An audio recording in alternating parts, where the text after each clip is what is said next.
नमस्कार, आप देख रहे हैं जनता टीवी। मैं हूं आपके साथ अमन त्रिपाठी और बुलेटिन में वक्त है चर्चा का। और चर्चा करते नजर आएंगे विधानसभा उपचुनाव को लेकर। लोकसभा चुनाव में जीत हासिल करने के बाद बीजेपी में और भी जोश नजर आ रहा है, लेकिन बात उत्तराखंड में उन दो सीटों की है जो भविष्य की राजनीतिक दिशा और दशा तय करेगी। दरअसल उत्तराखंड में मंगलौर और बद्रीनाथ की सीट पर उपचुनाव होना है, जिसको लेकर सभी राजनीतिक दल अपनी अपनी तैयारियों में जुटे हुए हैं। बात करें बीजेपी की तो मुख्यमंत्री पुष्कर सिंह धामी के नेतृत्व में बीजेपी लगातार जीत का स्वाद चख रही है। बता दें कि साल 2022 के बाद मुख्यमंत्री पुष्कर सिंह धामी के नेतृत्व में उत्तराखंड में जितने भी उपचुनाव हुए उन सभी में बीजेपी को जीत मिली, लेकिन इस उपचुनाव में मंगलौर और बद्रीनाथ सीट पर जीत हासिल करना बीजेपी के लिए आसान नहीं होगा, क्योंकि मंगलौर सीट पर बीजेपी को कभी जीत नहीं मिली। बीजेपी हमेशा से यहां तीसरे चौथे नंबर पर रही है। वहीं बद्रीनाथ सीट पर कांग्रेस की अच्छी खासी पकड़ रही है। ऐसे में बड़ा सवाल यह है कि क्या इन दोनों सीटों पर जीत दर्ज कर उत्तराखंड बीजेपी का मौजूदा नेतृत्व एक नया इतिहास रच पाएगा या फिर पहले की तरह मुंह की खानी पड़ेगी। देखिए, मैं पहले ही कह चुका हूं कि कांग्रेस की कमर टूटी हुई है और उत्तराखंड के अंदर कांग्रेस संगठन कहीं भी खड़ा नहीं दिखाई पड़ता है। जो छुटपुट बयानबाजी होती है वो नेताओं के, जो थोड़ा बहुत जिनका अपना कोई निर्वाचित प्रतिनिधि है या कांग्रेस के पदाधिकारी हैं, ये अपनी फेस सेविंग के लिए बयानबाजी करके अपनी राजनीति को बचाने का काम करते हैं। धरातल पर कांग्रेस कहीं नहीं है, ये मैंने पहले भी कहा है और आज भी मैं कह रहा हूं, क्योंकि कांग्रेस संगठन नाम की चीज उत्तराखंड में अब बची नहीं है। देखिए, जहां तक मंगलौर का प्रश्न है, अगर भाजपा अपने संगठन या अपनी नीतियों के प्रति इतनी आश्वस्त है तो क्या कारण है कि एक आयातित उम्मीदवार हमारे सामने, जो ना उत्तराखंड का रहने वाला है, उसकी जन्मभूमि उत्तराखंड नहीं, उसकी कर्मभूमि उत्तराखंड नहीं, उसके कर्म भूमि का कोई संबंध हरिद्वार से नहीं, ये अपने आप में दर्शाता है कि उनकी मंशा कुछ दूसरी है। वो केवल धन बल के प्रयोग से चुनाव लड़ना और जीतना चाहते हैं। मंगलौर के सम्मानित मतदाताओं ने लोकसभा में कांग्रेस को अपार समर्थन दिया है और ये लोकसभा का चुनाव एक बात और स्पष्ट कर गया है कि इस समय की राजनीति में बसपा का अस्तित्व समाप्ति की ओर है। चर्चा के लिए आज के लिए हमारे दोनों ही गेस्ट हमारे साथ जुड़ गए हैं। रविंद्र कुमार भाजपा प्रवक्ता हमारे साथ जुड़े हुए हैं, वहीं आपको बता दें राजेश चमोली कांग्रेस प्रवक्ता हमारे साथ जुड़े हुए हैं। आप दोनों का ही बहुत बहुत स्वागत है जनता टीवी पर। पहला सवाल मेरा रविंद्र कुमार जी आपसे है। आपसे जानना चाहूंगा, अवसरवाद को लेकर आपके दोनों ही प्रत्याशियों पर आरोप खड़े किए जा रहे हैं। कांग्रेस की ओर से लगातार अवसरवाद को लेकर बीजेपी को कटघरे में खड़ा किया जा रहा है। क्या कुछ कहना चाहेंगे अवसरवाद को लेकर, क्योंकि राजेंद्र भंडारी कांग्रेस से होकर बीजेपी में शामिल हुए हैं। वहीं अगर दूसरी तरफ हम बात करें मंगलौर सीट की, जहां से करतार सिंह भड़ाना को बतौर उम्मीदवार उतारा गया, उन्हें ये लोग पैराशूट उम्मीदवार कहते हुए नजर आ रहे हैं। तो ऐसे में अवसरवाद को लेकर क्या कुछ कहना चाहेंगे, क्या कुछ आपका रिएक्शन होगा?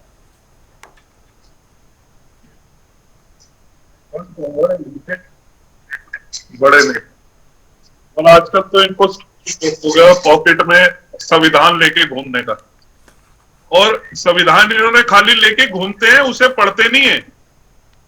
अगर संविधान ने राइट दिया है, यहां से राज बब्बर राज्यसभा जा सकता है, अगर यहां से मार्gaरेट एल्वा जा सकती है, यहां से चतुर्वेदी जी जा सकते हैं कांग्रेस के राज्यसभा, तब तो सही है। और अगर ये गलत है और अगर आप प्रश्न उठा रहे हैं तो इसका मतलब या तो आप संविधान को नहीं मानते। संविधान ने अधिकार दिया है कि राज बब्बर जी यहां से राज्यसभा जा सकते हैं, कि ना वो रहने वाले यहाँ के, ना उनकी कर्म भूमि यहाँ की, ना जन्म भूमि यहाँ की।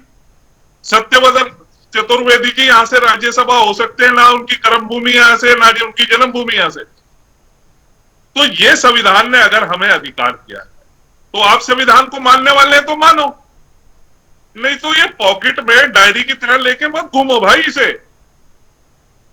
आपको समझ ही नहीं है संविधान की। अब मैं आता हूं मूल प्रश्न पे। देखिए, कांग्रेस के साथ दिक्कत क्या है कि कांग्रेस दोनों की दोनों सीटें बुरी तरीके से हारने जा रही है। कांग्रेस की पोल खुल गई है, कांग्रेस की झूठ की कलाई खुल गई है देश भर में। जिस प्रकार से झूठे वादे करके ये 8500 रुपए देंगे, और जो अभी तक जुलाई में जिसका कहा था हम किस्त देंगे, अभी तक नहीं आई। लोग बेचारे ठगे महसूस कर रहे हैं, अपने अकाउंट चेक कर रहे हैं कि कहां गए वो। 30 लाख रोजगार देंगे, हर युवा को रोजगार देंगे। वो बेचारा युवा रोजगार के लिए दर दर भटक रहा है, इनसे सवाल कर रहा है कि हमने तो आपको जिता दिया, हमने तो आपको वोट दिया, आपको जहां से आप इनके नेता खड़े हुए हमने दिया, अब हमारे को नौकरी दे दो।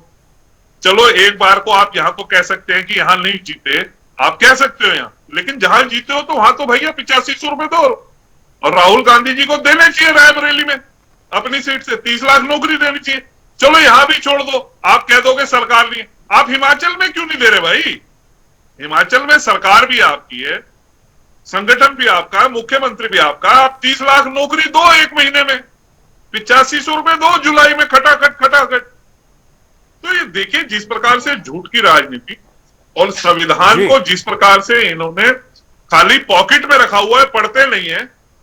और अगर पढ़ा होता तो ये सवाल इनके जहन में कभी आता ही नहीं।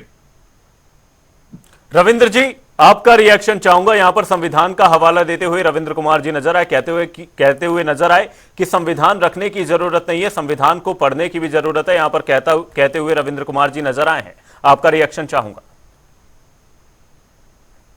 अमर जी, मेरा ना जी, आपसे ही रिएक्शन चाहूंगा। रविंद्र कुमार जी की ओर से ऐसा कहा गया है कि संविधान रखकर बस घूम रहे हैं।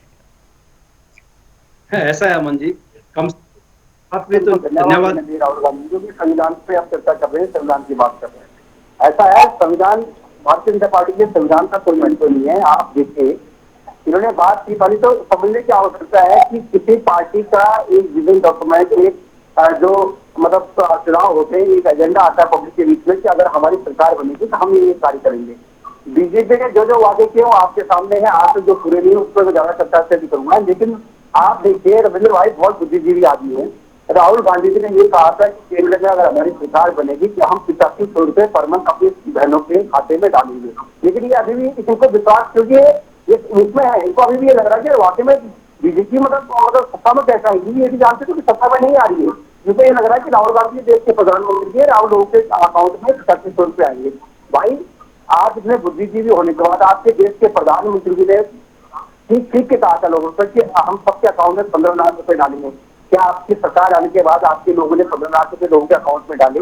आपको याद होगा देश के प्रधानमंत्री ने ठीक कहा था 2 करोड़ युवाओं को सालाना नौकरी मिलेगी। अब तक कम से कम 10 साल में 20 करोड़ लोगों को रोजगार मिल जाना चाहिए था। क्या आपकी सरकार होने के बावजूद आप दे पाए? देखिए रविंद्र भाई, आप इतने बुद्धिजीवी होते, इतनी हल्की बात कर गए कि राहुल जी ने कहा कि 8500 डालेंगे, हम क्यों नहीं आ रहे? अरे भाई जब सरकार आएगी तब तो डालते। आपने झूठ बोल के भगवान राम के नाम पे हो चाहे अन्य चीजों के नाम पे हो, सत्ता आपने काबिज जरूर कर दिया है, लेकिन आप अभी तक नहीं समझ पा रहे हो कि भैया देश के प्रधानमंत्री मोदी जी हैं, जो वादे बीजेपी ने किए थे उनको पूरा करना चाहिए। अब बात है मूल विषय पर हम चर्चा करना चाहते थे। आपने कहा संविधान कांग्रेस लेके घूमते, कांग्रेस ने संविधान बनाया है, कांग्रेस के लोगों ने संविधान बनाने में भूमिका निभाई है। उससे चाहे जवाहरलाल नेहरू जी हो, राजेंद्र प्रसाद जी हो, तमाम अम्बेडकर जी हो, हमारे उन लोगों ने सब लोगों ने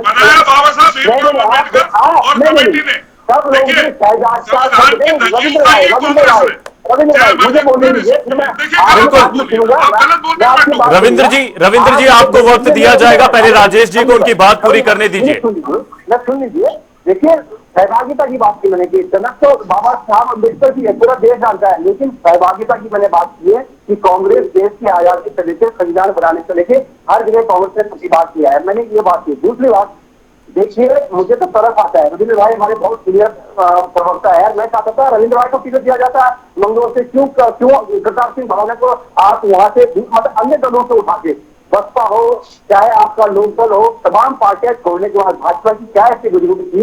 उत्तराखंड राज्य में उत्तराखंड के जो 1 करोड़ 40 लाख उत्तराखंड में लोग रह रहे हैं, क्या भारतीय जनता पार्टी के पास ऐसा कोई योग्य उम्मीदवार नहीं था जो उत्तराखंड का मूल निवासी हो, जो उत्तराखंड कई पुस्तकों से यहाँ उत्तराखंड रह रहा हो, उसको पार्टी का टिकट दिया जाए? बीजेपी बहुत सारे योग्य लोग थे, मैं इस बात को एक्सेप्ट कर रहा हूँ, और मेरे नजर में हमारे रविंद्र भाई जो बहुत ही योग्य प्रवक्ता है, उनको पार्टी का टिकट भी क्या पड़ा था? एक कार्यकर्ता को अगर पार्टी का टिकट देंगे, मैं मुझे खुशी होती है कि उत्तराखंड का जो रहने वाला व्यक्ति है, मूल निवासी है, वो पार्टी में उसको टिकट दिया। मैं इस बात की हम लोगों को भी लगता था उत्तराखंड हम लड़ाई लड़ी है, उत्तराखंड के लोगों ने इस राज्य को बनाने के लिए अपनी समाधि दी है। अगर उत्तराखंड के लोगों को अगर टिकट मिलता तो अच्छी बात थी। अब रही बात, आपने कहा कि आप राज बब्बर जी को ले आए, भैया आपने सुषमा स्वराज जी को लाए थे, आप भूल गए क्या? संविधान को तो आपने नहीं पढ़ा सकता। आप अगर हमें कहेंगे राज्यसभा राज बब्बर जी को ले गए तो आप भी सुषमा स्वराज जी को आप राज्यसभा ले गए थे। आप दूसरी बात सुषमा स्वराज जी राज्यसभा के सदस्य जब थी, जब उत्तर प्रदेश में था, बात करते हैं ये उत्तर प्रदेश में था। रविंद्र जी बिल्कुल मौका दिया जाएगा आपको अपनी बात रखने का। रविंद्र जी बस आपके पास ऐसा कोई योग्य उम्मीदवार नहीं था कि भारतीय जनता पार्टी में कोई ऐसा आम कार्यकर्ता, चाहे बूथ का अध्यक्ष हो, ब्लॉक अध्यक्ष हो, मंडल अध्यक्ष हो, अरे प्रदेश के प्रवक्ता, मैंने बार बार कह रहा हूँ, रविंद्र भाई को टिकट देते जो कि मरते क्यों? आपने बीजेपी कांग्रेस से जो भगोड़ा, जो बीजेपी को प्रलोभन के नाम पे जो जनता को ठग कर, भाई आप विधायक थे, आप ऐसा तो नहीं था कांग्रेस के विधायक थे, और आप कह रहे हमें काम नहीं करने दिया। पहले तो भंडारी जी के बहुत सारे वापस हैं, इसको स्वयं करें कि मुझे बीजेपी काम नहीं करने दे रही है। मतलब महेंद्र भट्टी पे क्या आरोप लगाए उन्हें?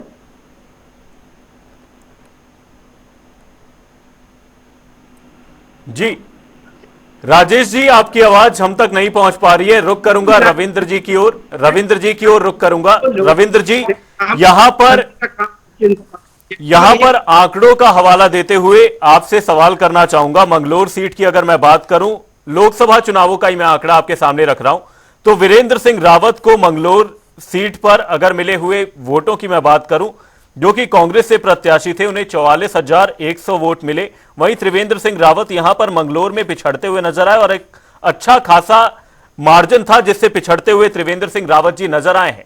तो लोकसभा चुनावों के जो मैंने आपके सामने आंकड़े रखे, इसके बाद भी क्या आप आश्वस्त हैं कि भारतीय जनता पार्टी बीजेपी वहां पर मंगलौर में जीत हासिल करते हुए नजर आएगी? क्योंकि लोकसभा चुनावों के आंकड़े तो कुछ और कहते हुए नजर आ रहे हैं, और साथ ही जो विधानसभा चुनावों का इतिहास भी रहा है उसमें भी मंगलौर सीट की अगर मैं बात करूं तो वहां पर कभी बीजेपी को जीत हासिल नहीं हुई।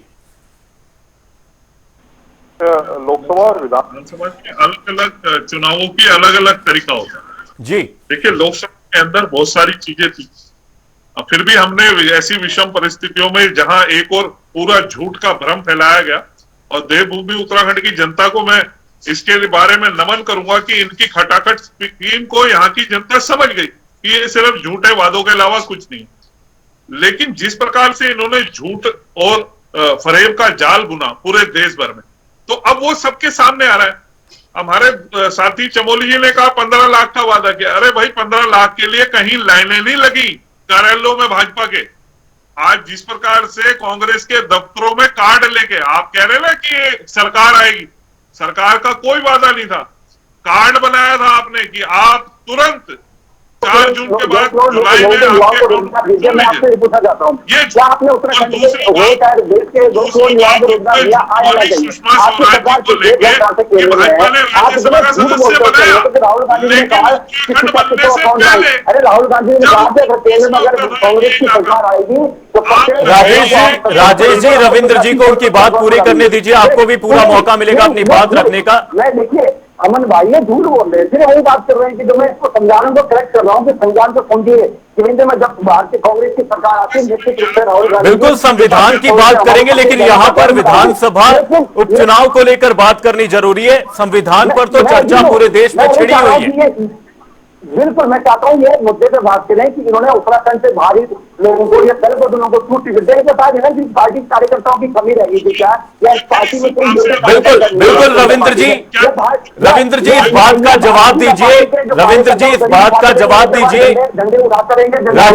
राजेश जी आपको रोकना चाहूंगा, राजेश जी आपको रोकना चाहूंगा। रविंद्र जी यहां पर राजेश जी के सवाल पर ही आपसे जवाब चाहूंगा। ये कहते हुए नजर आ रहे हैं कि क्या कार्यकर्ताओं की यहां पर कमी पड़ गई थी, क्या उम्मीदवारों की यहां पर बीजेपी के लिए कमी पड़ गई थी कि एक पैराशूट उम्मीदवार आपको मंगलौर में उतारना पड़ा, और करतार सिंह भड़ाना जो खुद एक ऐसा नाम है जो किसी पार्टी में स्थायी रूप से नहीं रहे, अलग अलग पार्टियों से होते हुए बीजेपी में पहुंचे हैं, तो यहां पर अवसरवाद के तो आरोप उन पर हैं ही, और साथ ही बाहरी होने का जो आरोप है उसके बाद से यह सवाल राजेश चमोली जी की ओर से किया गया। आपका रिएक्शन चाहूंगा। जिस प्रकार से कांग्रेस के प्रवक्ता यहाँ बैठ के झूठ पे झूठ बोले जा रहे हैं, देखिए संविधान को ना मानने वाले ये सर संविधान की यहाँ पर चर्चा नहीं कर रहा हूं मैं, आपसे संविधान की चर्चा नहीं करना चाह रहा हूं। 54 इमरजेंसी लगाई देश में, सरकारें गिराई। आज ये भारी भारी जिसे कह रहे हैं, मैं कह रहा हूं जब वायनाड से राहुल गांधी जी लड़े थे वो भारी थे। रविंद्र जी उपचुनाव पर ही चर्चा करते हैं। बाहरी मुद्दे तो बहुत सारे, अगर उन पर चर्चा करने लग जाएंगे तो जो हमारा मेन मुद्दा है उससे हम भटक जाएंगे। मैं उसी मुद्दे पे आ रहा हूं कि मैं यही बताना चाहता हूं, ये अलग अलग तरीके से अलग अलग जगहों में अपनी सहूलियत के हिसाब से राजनीति करते हैं। यहाँ तो आप बाहरी बता रहे, क्या किसी बाहरी व्यक्ति को चुनाव लड़ना संविधान ने दिया है या नहीं दिया? अगर राइट दिया है तो वो संविधान के तहत काम कर रहा है। आप संविधान को बोलते नहीं, अगर उनको राजेश जी उन्हें उनकी बात पूरी करने दीजिए। आपका भी रिएक्शन लूंगा, मैं आपका रिएक्शन लूंगा, लेकिन यहाँ पर बात आप लोग विधानसभा उपचुनावों पर ही करें कि जो सवाल किया गया है उसी को लेकर जवाब देते हुए नजर आए, क्योंकि हमारे पास समय का अभाव है। तो चर्चा यहां पर विधानसभा उपचुनावों को लेकर ही होगी। मैं इस बात को बता रहा हूँ, ये जिस प्रकार से बार बार बाहरी बता रहे हैं, मैं वही कहना चाह रहा हूँ, क्या राज बब्बर बाहरी नहीं थे? क्या सत्य चतुर्वेदी जी बाहरी नहीं थे? तो तब कहां थे भाई? तब कहां मूल निवासी हो गए थे? आज बैठ के चमोली कर रहे हैं मूल निवासी। अरे सतवर चतुर्वेदी जी मूल निवासी थे उत्तराखंड के। राज बब्बर गुड़गांव से चुनाव लड़े, वो मूल निवासी थे यहाँ के। आप मुझे बताइए ना, संविधान ने राइट दिया है, इसे मानो या तो आप मानते नहीं संविधान को। मैं सिर्फ इतना कहना चाहता हूं, मैं हूं उत्तराखंड के ही चुनाव पे, लेकिन प्रश्न तो इन्हीं के उससे उठ रहा है ना, जब ये किसी को ऐसे कहेंगे प्रत्याशी को जिसको राइट दिया है, इस देश के कानून ने, इस संविधान ने दिया है। और दूसरी बात, संविधान बाबा साहब अम्बेडकर ने बनाया था, कांग्रेस ने संविधान को बदलने का काम किया है सदन के अंदर से, उसकी मूल प्रतिलिपि हटाने का भी काम किया है कांग्रेस ने। यह अपराध कांग्रेस के सिर है। इमरजेंसी जैसा लगा के संविधान को बिल्कुल एक धक्का बैठा दिया था इस देश के अंदर, ये कांग्रेस के पास है। 54 बार सरकारें गिराई, चुनी हुई सरकारें, ये कांग्रेस। रविंद्र जी संविधान को लेकर आपने चर्चा कर ली, लेकिन मैं आपसे बस इतना जानना चाहूंगा कि क्या मंगलोर विधानसभा सीट पर अब की बार करतार सिंह भड़ाना का जो पैराशूट है, जिसे लेकर ये लोग कहते हुए नजर आ रहे हैं कि पैराशूट उम्मीदवार है, तो मैं आपसे इतना जानना चाहता हूं, जो पैराशूट तीसरे या चौथे नंबर पर लैंड होता था वो अब की बार पहले नंबर पर लैंड होगा या नहीं? मैं इतना जानना चाहता हूं आपसे। जब राहुल गांधी वायनाड से पैराशूट होकर रायबरेली से जीत सकते हैं, तो हमारे लिए तो भड़ाना जी बिल्कुल पक्के उम्मीदवार हैं, जीतेंगे और भारी बहुमत से जीतेंगे। बिल्कुल। राजेश चमोली जी, आपसे जानना चाहूंगा, आपका रिएक्शन चाहूंगा। जो तमाम अभी आरोप लगाते हुए रविंद्र कुमार जी नजर आए हैं, आपसे रिएक्शन चाहूंगा। ऐसा है अमन जी, जब सत्ताएं जनता के मुद्दों से हटकर और धार्मिक बातों से हो, चाहे अन्य ऐसी फिजूल कर्जी बातों से अगर मतलब बीजेपी को सरकार बनाने का मतलब मौका मिल रहा है, तो निश्चित रूप से बीजेपी कभी मुद्दे में बात नहीं करेगी। हमने उत्तराखंड में हर बार, चाहे 2022 का चुनाव रहा हो, चाहे 2024 का लोकसभा चुनाव, राज्य के जनता के तमाम उन मुद्दों पर चुनाव लड़ा है। मैं पौड़ी गढ़वाल लोकसभा बिलोंग करता हूँ, मैं गढ़वाल लोकसभा बिलोंग करता हूँ, और हमने राज्य के तमाम उन मुद्दों पर चुनाव लड़ा जिसमें अंकिता भंडारी हो, बेरोजगारी हो, महंगाई हो, उत्तराखंड में जो पलायन हो रहा हो उसको चर्चा हो, इन तमाम मुद्दों पर बातें की। लेकिन बीजेपी ने सिर्फ हिंदू मुस्लिम और धर्म जात पे मतलब चुनाव लड़ा। मोदी जी का आपने देखा होगा पूरे देश भर में किस प्रकार का वो था कि कांग्रेस आएगी तो इसको वोट दे देंगे, उसको वोट देंगे, इस मुद्दे पर तमाम चुनाव लड़ा। निश्चित रूप से जनता, क्योंकि जनता भ्रम में थी, जनता ने निश्चित रूप से बीजेपी को मैंडेट दिया और वो सरकार बनाई। लेकिन मैं ये बार बार कह रहा हूँ, हम उत्तराखंड के वासी हैं, हमारे उत्तराखंड इन कई लड़ाइयों, कई लोगों ने शहादत देने पर उत्तराखंड बना, और निश्चित रूप से हम चाहते थे कि उत्तराखंड की मतलब उत्तराखंड की जो धारणा है मूल निवास की हो, चाहे ये जो हम बार बार चर्चा करते हैं यहाँ पे भू कानून की, ये निश्चित रूप से होनी चाहिए। क्योंकि देखिए इस प्रकार से बाहरी लोग, मैं फिर कह रहा हूँ इस बात को, और इसलिए कह रहा हूँ कि निर्वाचित व्यक्ति में जो जनता से चुना जाता है और जो विधायकों के थ्रू या अन्य लोगों के थ्रू वोटिंग होती है, उससे बहुत अंतर है रविंद्र भाई। राज्य हस्तांतरण होना अलग बात है, और एक विधानसभा या लोकसभा का प्रतिनिधि जो जनता चुन के देखती है और जनता के वोट के कागज के रूप में ऊपर जाता है, उसमें वो बात होना लगा। आप निश्चित रूप से आपके मैं बार बार कह रहा हूँ, आपके पास उत्तराखंड में इन 2 सीटों पे, चाहे मंगलौर हो चाहे बद्रीनाथ जी हो, इस सीट पे क्या आपके पास कोई योग्य उम्मीदवार ऐसा नहीं था जो पार्टी का मूल कैडर का हो या उत्तराखंड का होता जिसको आप टिकट देते? आपने दोनों आया कि जो दल बदलू जिन्होंने कभी बीजेपी, कभी कांग्रेस, कभी बसपा, कभी आरजेडी, इन तमाम पार्टियों को छोड़कर मतलब लोगों को जनता का वोटों का दुरुपयोग करके लोग मतलब उनसे वोट देके और बार बार जनता को धोखा देकर पार्टी बदलने का काम, क्या आपने उन लोगों पर दाव खेला है? क्या आपके पास मंगलौर में योग्य प्रत्याशी नहीं था? भारतीय जनता पार्टी के बार काफी कैडर में कोई ऐसा योग्य उम्मीदवार नहीं थी जो आपको टिकट दिया जाता, जो उत्तराखंड का मूल निवासी होता, जो उत्तराखंड की बात करता। अब बनाना ही आ गया हरियाणा से। अब होगा क्या जब जनता से द्वारा अगर भाई साहब गलती से चुन दिए गए तो होगा क्या?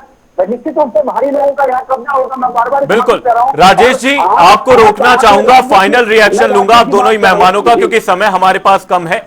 रविंद्र जी, आपसे जानना चाहूंगा, यहां पर सीएम पुष्कर सिंह धामी की छवि भी, उनकी भी साख एक तरीके से दांव पर है क्योंकि जब से वो मुख्यमंत्री बने हैं तब से किसी भी उपचुनाव में यहां पर बीजेपी की हार नहीं हुई है। लेकिन ये जो दोनों सीटें, इस पर मुकाबला काफी दिलचस्प नजर आ रहा है। बद्रीनाथ सीट की अगर मैं बात करूं तो लोकसभा चुनावों के नतीजे यहां पर भारतीय जनता पार्टी के पक्ष में जरूर है, लेकिन जो मंगलौर की स्थिति नजर आ रही है लोकसभा चुनावों में, साथ ही जो विगत इतिहास रहा है उसको लेकर यहां पर स्थिति अलग नजर आई है। तो आपका फाइनल रिएक्शन चाहूंगा, बद्रीनाथ और मंगलौर दोनों सीटों पर क्या कुछ नतीजे रहने वाले हैं आपके हिसाब से? आपका रिएक्शन। यहाँ की प्रदेश की जनता बहुत जागरूक है और प्रदेश की जनता चाहती है कि जिसकी सरकार हो उसका ही विधायक अगर हो तो क्षेत्र का विकास भी बहुत ज्यादा होता है। और मुझे पता है बद्रीनाथ की सीट जिस प्रकार से लोकसभा में हम जीते हैं वो रिपीट करेंगे और मैं कह रहा हूँ उससे भी ज्यादा से। और मंगलौर भी निश्चित रूप से रहेंगे। बिल्कुल, जिस प्रकार से उन्हें झूठे वादे देके अपना जो एजेंडा चल रहा था वो कहीं ना कहीं भूल चुका है। रविंद्र जी, राजेश जी का भी रिएक्शन ले लेते हैं। राजेश जी, क्या कुछ नतीजे रहेंगे आपके हिसाब से इन दोनों ही सीटों पर? आपसे जानना चाहूंगा। अमन जी देखिए, लोकसभा में आप देखिए जो आंकड़ा था 3-4 लाख का पूर्व में 2019 में, निश्चित रूप से वो आंकड़ा 1 लाख 1.5 लाख के बीच में आ गया। 1.5 लाख से ऊपर आपने देखा होगा 1.5 लाख 2 लाख का वोट का रिकवर हुआ है।